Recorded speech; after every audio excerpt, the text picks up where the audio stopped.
유교에서 말하는 오복이 있습니다. 첫째 복은 수입니다. 장수, 오래 사는 복입니다. 둘째 복은 부입니다. 부자, 돈이 많은 복. 셋째 복은 강령입니다. 강은 육체적 건강을, 영은 정신적 건강을 뜻합니다. 육체적으로, 정신적으로 모두 건강한 복입니다. 넷째 복은 유호덕입니다. 남에게 선을 베풀어 덕을 쌓는 복입니다. 다섯째 복은 고종명입니다. 질병 없이 제 명대로 살다가 고통 없이 편안히 죽는 복입니다. 유교에서는 이것을 오복이라 했습니다. 신체 오복도 있습니다. 인간이 살아가는 데 꼭 필요한 기본적인 신체 능력 5가지 복을 말합니다. 튼튼한 치아, 소화를 잘 시키는 튼튼한 위장, 선명하게 볼 수 있는 시력, 잘 들을 수 있는 청력, 대소변을 원활하게 볼 수 있는 배변 기능이 있습니다. 예로부터 조상들은 신체 오복을 중요하게 생각했습니다.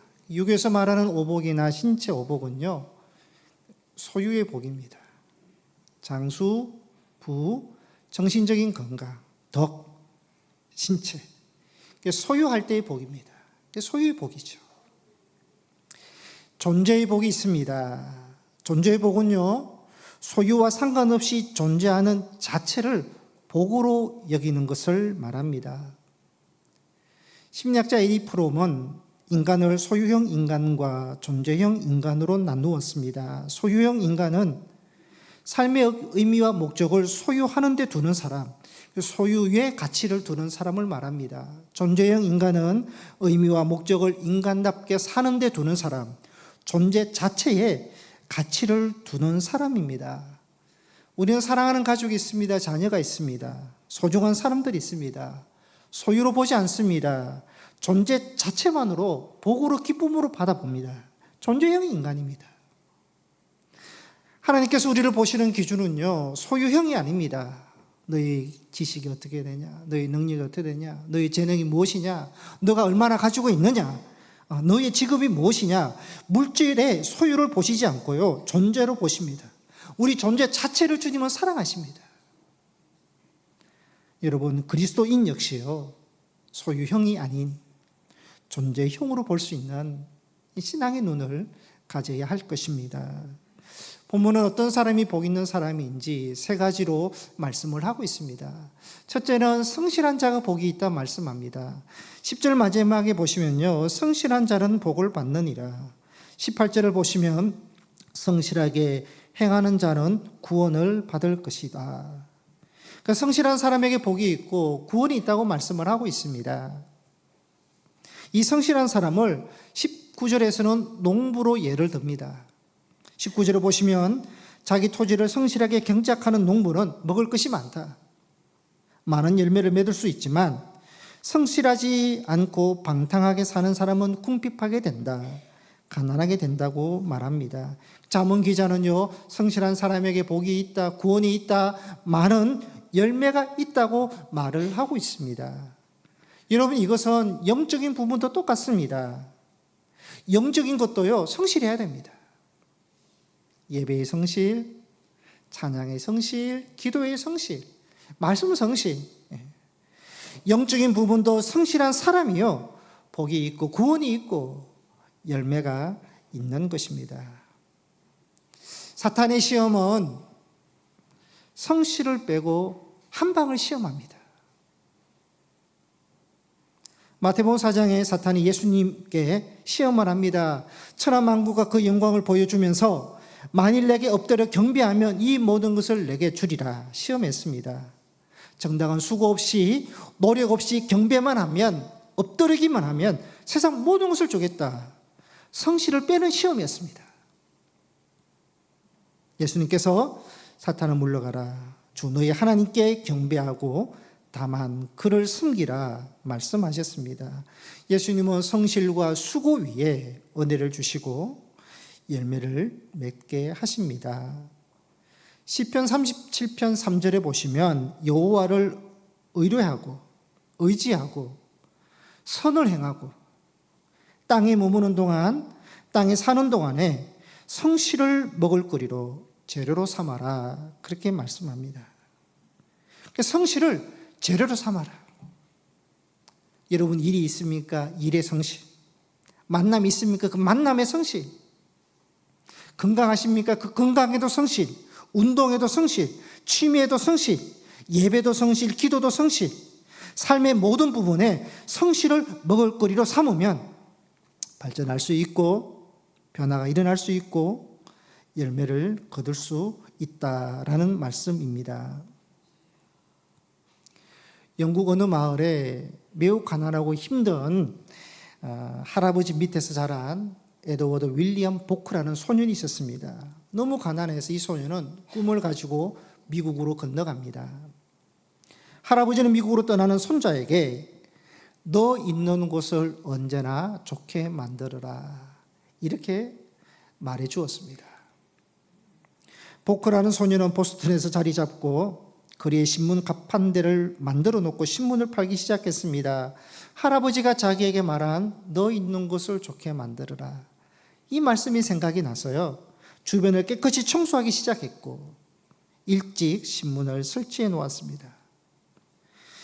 그곳에서 매일 신문을 사서 읽던 커티스 출판사 사장이 소년을 보니까 너무 성실한 겁니다. 그래서 이 소년을 자기 출판사 청소부로 취직시켜 주었습니다. 성실했던 보크는 정직 사원이 됩니다. 출판사 판매 부장이 됩니다. 격리 부장으로 승진합니다. 커티스 출판사 사장은 이 보크의 성실성과 근명성을 보고 자기 딸과 결혼시켜서 사위로 삼습니다. 편집국장이 되고 총 지배인을 거쳐서 마침내 커티스 출판사의 사장이 됩니다. 윌리엄 보크는 인생의 좌우명을 할아버지가 자기에게 한 말, 너 있는 곳을 언제나 좋게 만들어라. 그것을 삼고요. 성실하게 자기 주변을 좋게 만들었습니다. 결국 인정받는 능력 있는 사람이 되었던 것입니다. 한번 따라 하시겠습니다. 너 있는 곳을 언제나 좋게 만들어라. 얼마나 좋은 말씀입니까? 여러분 사랑으로 우리의 성실과 겸손으로 우리가 있는 것을 항상 좋게 만드는 것이요 그리스도인의 사명입니다. 하나님께서 나를 거기에 보내셨다. 좋게 만들기 위해서 나를 그렇게 보내신 것입니다. 삶에 있어서 맡은 일에 있어서 성실할 때 복이 있고 결과가 있고 열매가 있는 것입니다. 여러분 그리스도인에게는요 또 다른 성실이 하나 있습니다. 그것은요 회개의 성실입니다. 신앙인은 하나님 앞에 자신의 연약함과 죄를 인정하고요 무엇보다도 회개에도 성실해야 됩니다. 회개에 성실한 사람이 다윗이었습니다. 다윗은 충신 우리아의 아내 바세바를 간음합니다. 우리아를 전쟁 맨 앞에 나가 싸우게 해서 죽게 합니다. 바세바를 자기 아내로 삼습니다. 하나님께서 나단 선지자를 다윗에게 보내셨고 나단 선지자가 다윗에게 한 비유로 설명합니다. 양과 소가 많은 부자는 자기에게 찾아온 손님을 대접하기 위해서 자기 양이나 소를 잡지 않고 가난한 집의 전 재산인 하나밖에 없는 어린 암양을 잡아서 대접했습니다. 다윗이 이 나단 선지자의 말을 듣고 분개합니다.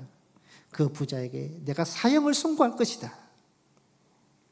그러자 나단 선지자는 다윗에게 당신이 그 사람입니다. 모든 것을 가진 왕은 충신 우리아를 죽게 하고 그의 아내를 빼앗았다고 책망을 하니까 다윗은요 내가 하나님께 범죄하였나이다 인정하고 고백을 합니다. 왕입니다. 죄 지은 사람이 나뿐입니까? 다른 왕에 비하면 나는 의인입니다. 내가 믿음이 없어서 그렇게 했다고 핑계하지 않고요 바세바에게 죄를 떠넘기지도 않고 내가 잘못했습니다. 죄를 지었습니다. 죄를 인정합니다. 다윗은 죄에 대해서 회개에 대해서 성실했습니다. 여러분 그리스도인이 가져야 될 성실은요 회개의 성실입니다. 하나님 앞에 설 때 거룩한 사람 아무도 없고 어려운 사람도 없고 우리는 연약하다는 것을 깨닫게 됩니다. 하나님 앞에 설 때마다 우리의 죄를 고백하는 성실, 이 회개의 성실이 우리에게 있어야 됩니다. 우리는 성실 그러면 일의 성실, 어떤 삶의 성실, 그 부분도 우리가 가져야 되겠지만 그리스도인으로서 가져야 될 성실은요, 여러분, 사랑의 성실, 겸손의 성실, 축복의 성실, 격려의 성실, 순종의 성실, 예배의 성실, 말씀의 성실, 기도의 성실, 영적인 부분에서도 우리가 성실해야 한다는 것입니다. 잠언 기자가 말합니다. 성실한 자에게 복이 있다. 영적인 성실함을 소유할 수 있는 여러분이 되시기를 바랍니다. 둘째, 경외하는 자가 복이 있다고 말씀합니다. 14절에 보시면 하나님을 경외하는 자는 복되도다. 복이 있다고 말씀합니다. 그러면서 14절에 대조적으로 말합니다. 마음이 완악한 자, 하나님을 경외하지 않고 두려움도 없는 사람은 재앙에 빠진다. 그렇게 말씀하고 있습니다. 이스라엘 백성들은요, 하나님의 많은 기적들을 보았습니다. 애굽의 노예가 되었을 때 하나님께서 애굽에게 내렸던 재앙의 기적을 보았고요, 출애굽하는 기적과 홍해를 건너가는 기적과 만나의 기적을 보았습니다. 수많은 기적을 보았고 은혜를 받았지만 이 출애굽 1세들은요, 마음이 강팍했기 때문에, 완악했기 때문에 광야에서 다 죽고 맙니다. 재앙에 빠진 것이죠.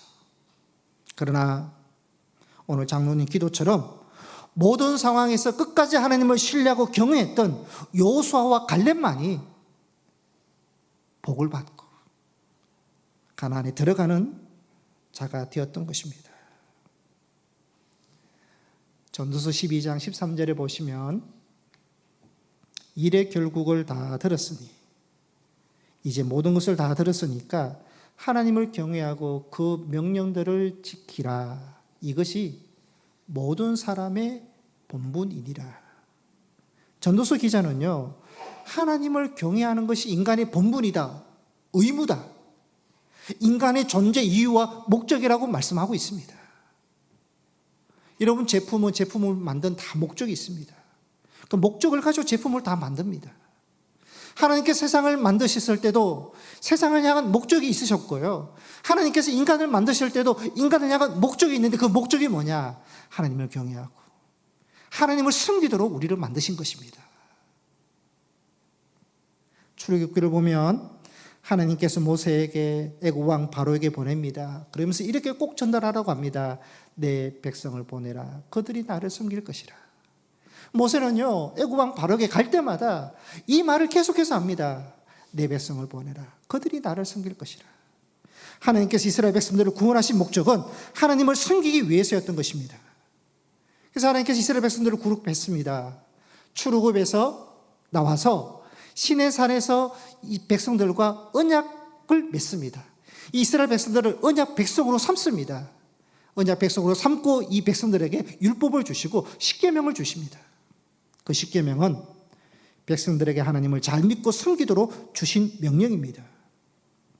여러분, 십계명에 보시면요, 나 외에 다른 신을 내게 두지 말라, 우상을 만들지 말라, 하나님의 이름을 망령되이 부르지 말라, 안식일을 거룩하게 지키라, 다 하나님만을 경외하라라는 명령입니다. 그리고 인간에게 주신 5제부터 10가지 계명도요, 하나님을 경외하는 자들이 인간에게도 어떻게 해야 될지, 이 하나님 경외와 연결되어 있는 명령을 주신 것입니다. 여러분, 우리는 매주일 예배를 드리고 있습니다. 여러분, 나의 예배의 목적은 무엇입니까? 하나님을 경외하는 것입니다. 창조주 하나님, 구원자이신 하나님을 우리가 믿고 경외하는 것, 살아계신 하나님을 찬양하고 그 이름을 높여드리는 것이 예배의 목적입니다. 그래서 진정한 예배는 뭐냐? 예배로 하나님을 경외하고 그 예배를 통해서 받은 말씀과 은혜를 가지고 한 주도 하나님을 경외하는 삶을 살아가는 것이 참 예배가 되는 것입니다. 여러분, 예배로 하나님을 경외하고 복음을 전함으로 하나님을 경외하고 삶에서 예수 그리스도를 드러내므로 하나님을 경외하고 사랑하고 섬기고 나눔으로 하나님을 경외하는 자가 되어야 됩니다. 이것이 그리스도인이고 하나님의 자녀입니다. 내가 그리스도인이라는 것을, 내가 하나님의 자녀라는 것을 고백하는 사람은요, 무엇을 늘 의식해야 되느냐? 하나님을 경외하는 사람이라는 것을 의식하셔야 됩니다. 하나님을 경외하라는 것은요, 하나님을 두려워하라는 뜻입니다.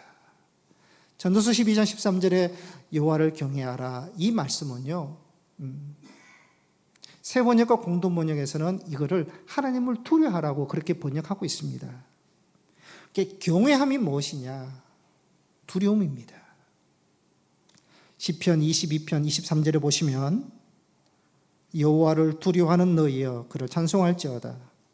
야곱의 모든 자손 위에 그에게 영광을 돌릴지어다. 너희 이스라엘 모든 자손 위에 그를 경외할지어다. 두려워하라는 말씀도 나오고 맨 마지막에 경외하라는 말씀도 나옵니다. 같이 나옵니다. 시편 33편 8절에 보시면 온 땅은 여호와를 두려워하며 세상의 모든 거민은 그를 경외할지어다. 하나님을 두려워하라, 하나님을 경외하라, 같이 나오고 있습니다. 경외함이 곧 두려움이라는 것입니다. 여러분, 사랑에도 두려움이 있습니다. 사랑의 속성 중에 여러 가지 중에 하나가요, 두려움입니다. 자녀는 부모가 자기를 얼마나 사랑하는지, 또 부모에게 자기가 얼마나 소중한 사람인지 압니다. 그 부모님이 자기에게 모든 희생과 헌신을 쏟아 부었다는 것도 알고 있습니다. 그러나 그렇게 사랑이 많은 부모에게도 그 안에 호랑이가 있다는 것도 압니다. 한 번 화를 낼 때 얼마나 매섭고 무서운지도 압니다. 여러분, 사랑에는 두려움이 있습니다. 성경에는 사랑의 하나님, 인자하신 하나님만 말씀하지 않습니다. 공의로우신 하나님, 심판하시는 하나님도 나옵니다. 여러분, 하나님의 자녀는 하나님의 은혜와 사랑으로 구원을 받습니다. 축복을 받습니다. 하지만 하나님을 부인하고 불신하고 교만의 죄 가운데 거할 때요, 하나님께서 사랑에 매도드신다. 거기를 심판하시는 하나님도 우리가 알고 있습니다. 우리가 하나님을 사랑의 하나님이면서 두려움의 하나님을 우리가 알고 믿을 때 겸손한 믿음을 가지게 되고요, 올바르고 건강한 믿음 생활을 할 수가 있는 것입니다. 신명기 7장 9절에 말씀합니다. 그런즉 너는 알라, 오직 내 하나님 여호와는 하나님이시요 신실하신 하나님이시라. 그를 사랑하고 그의 계명을 지키는 자에게는 천대까지 그의 언약을 이행하시며 인애를 베푸시되. 사랑의 하나님은 하나님을 사랑하고 명령을 지키는 사람에게는 천대까지 복을 주시고 은혜를 베풀어 주신다. 이 말씀으로 끝나면 좋겠는데, 인애를 베푸시되 그 다음에는요, 7장 10절에 보면 또 다른 말씀을 하십니다. 그를 미워하는 자에게는 당장에 보응하여 멸하시다니 여호와는 자기를 미워하는 자에게 지체하지 아니하시고 당장에 그에게 보응하시느니라. 공의의 하나님께서 심판도 하신다고 말씀합니다. 사랑의 하나님을 말씀하시고 또 한편으로는요, 심판하신 하나님으로 그렇게 말씀을 하고 있습니다. 그러니까 사랑에는 두려움이 있습니다. 성도 여러분, 우리는요, 내가 하나님을 사랑하고 내가 하나님께 기도하고 내가 하나님께 예배를 드리고 믿음의 삶을 살아가면 하나님은 나 한 사람만 복을 주시는 것이 아니라 나 한 사람을 통해서 가족에도 은혜를 베풀어 주시고 복을 주신다는 것을 우리는 믿고 있습니다. 내가 하나님 믿는다고 하나님께서 나만 주신다고 생각하지 않습니다. 그래서 우리는 하나님께 기도도 하고요, 그 기도를 통해서 나의 믿음을 통해서 예배를 통해서 하나님께서 가족에게 복을 주신다고 우리가 그것을 믿고 있습니다. 그렇다면 여러분, 반대도 한번 생각해 보십시오. 만약에 내가 하나님께 불순종하고 불신하고 하나님의 영광을 가리게 되면 하나님께서 사랑의 매를, 하나님께서 심판하신다는 것도 우리가 그것도 의식해야 된다는 것입니다. 사랑의 하나님, 축복의 하나님을 믿지만 공의의 하나님, 사랑에서 나오는 두려움의 하나님도 우리가 생각해야 된다는 것입니다.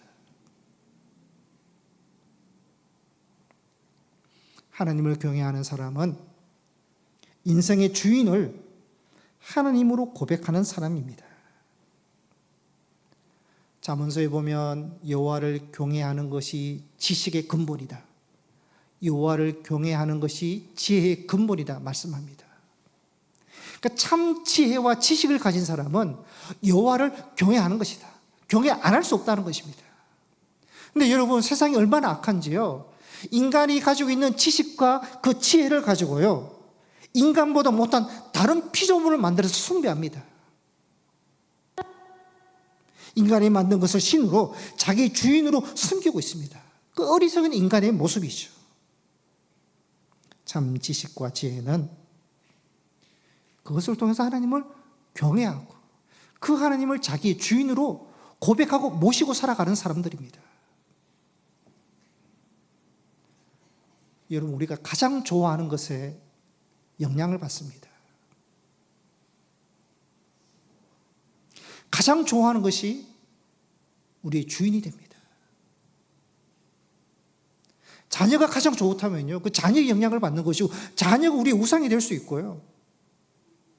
삶에 있어서 물질을 우리가 가장 중요하게 생각한다면 그 물질의 지배를 받게 되는 것이고 물질이 우상이 될 수 있고요. 심지어 때로는요, 분노와 미움의 지배를 받는다면 그것이 우리의 주인이 되는 것입니다. 그리스도인은 하나님을 경외하는 자이고 그 하나님을 주인으로 고백하고 살아가는 자들입니다.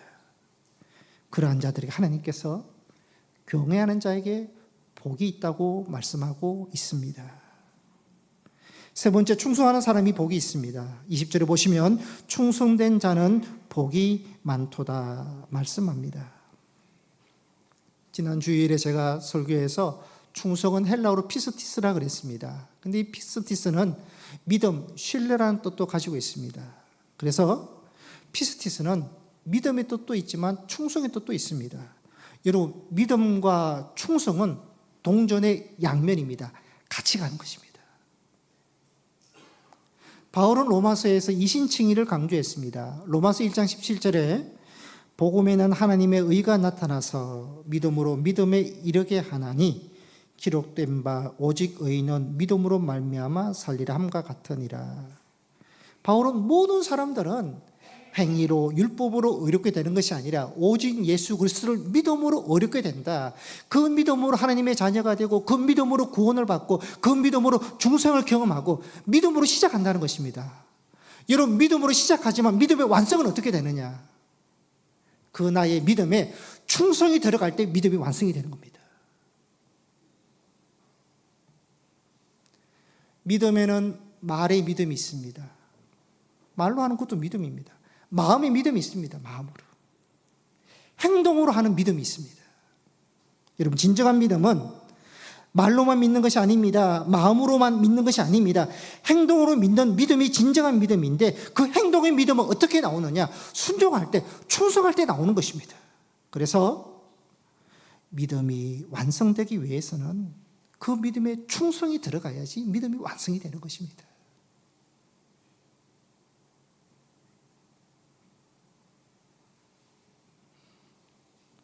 수요 예배 때 사무엘상을 보고 있습니다. 사울을 우리가 보고 있는데 사울은 왕이 되기 전에 사울의 아버지가 굉장히 유력한 사람, 부유한 사람이었습니다. 근데 이 사울의 아버지가 암나귀를 잃어버립니다. 그래서 사울에게 암나귀를 찾아오라고 명령을 합니다. 근데 사울이 3일 동안 암나귀를 찾았는데 찾지를 못합니다. 만약에 몇십 마리 왕이 암나귀였다면 금방 찾았을 텐데 추측컨대 몇 마리밖에 되지 않았던 모양입니다. 그런데 그 가정에, 부유한 가정에서 몇 마리 되지 않는 것은 가볍게 생각할 수 있는데 사울은요, 여러 지역을 다니면서 여러 날 동안 이 잃은 암나귀, 몇 마리 되지 않는 암나귀를 찾습니다. 이렇게 찾는 이유는 뭐냐? 아버지에 대한 믿음 때문입니다. 믿음. 아버지의 그 말씀, 아버지의 그 명령, 그 아버지에 대한 믿음이 있으니까요. 사울은 그 믿음에 충성을 하는 겁니다. 그 작은 일에 사울이 충성을 하니까 하나님께서 그 사울을 예쁘게 보셔서 이스라엘의 최초의 왕으로 기름을 부으신 것입니다. 작은 일에 성실하고 작은 일에 충성하는 사람이 더 큰 일을 하게 된다는 것입니다. 예수님도 동일하게 말씀하셨습니다. 마태복음 25장 21절에 착하고 충성된 종아, 너가 적은 일에 충성하였으며 내가 많은 것을 내게 맡기리니 내 주인의 즐거움에 참여할지어다. 주님은요, 작은 일을 충성하는데 작게 보시지 않고요, 그 작은 일을 크게 보시고 크게 축복하시고 크게 맡기십니다. 충성된 사람이 받는 복이 되는 것입니다. 테레사 수녀는 인도의 캘쿠타에서 고아원을 세우고 버려진 아이들을 키웠습니다. 노벨 평화상을 받습니다.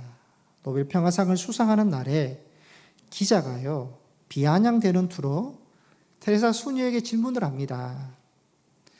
큰 기업을 하는 사람들은 많은 사람들을 고용함으로 수많은 사람에게 혜택을 줍니다.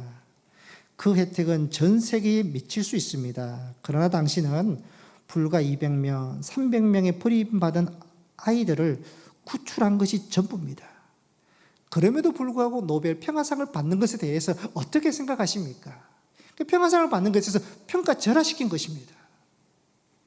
그때 테레사 수녀가요, 하나님께서 우리를 부르신 것은 충성하라고 부르셨지 성공하라고 부르신 것이 아닙니다. 그렇게 말을 했다고 합니다. 여러분, 하나님께서 우리를 부르셨는데요, 믿음으로 부르셨습니다. 자녀로 부르셨습니다. 충성으로 부르셨다는 것입니다.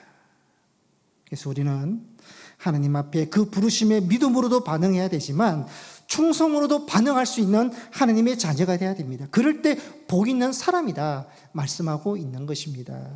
말씀을 요약하겠습니다. 하나님께서 우리를 복이 있도다, 복 있는 사람으로 말씀하십니다. 성실한 사람이 복이 있습니다. 하나님을 경외하는 사람, 하나님을 두려워하는 사람이 복이 있습니다. 충성하는 사람이 복이 있다 말씀하셨습니다. 하나님으로부터 복 받는 사람이 되시고 복 있는 사람으로 살아가시고 하나님께서 주신 복을 흘러보내는 성도님들이 되시기를 축복합니다. 기도하시겠습니다.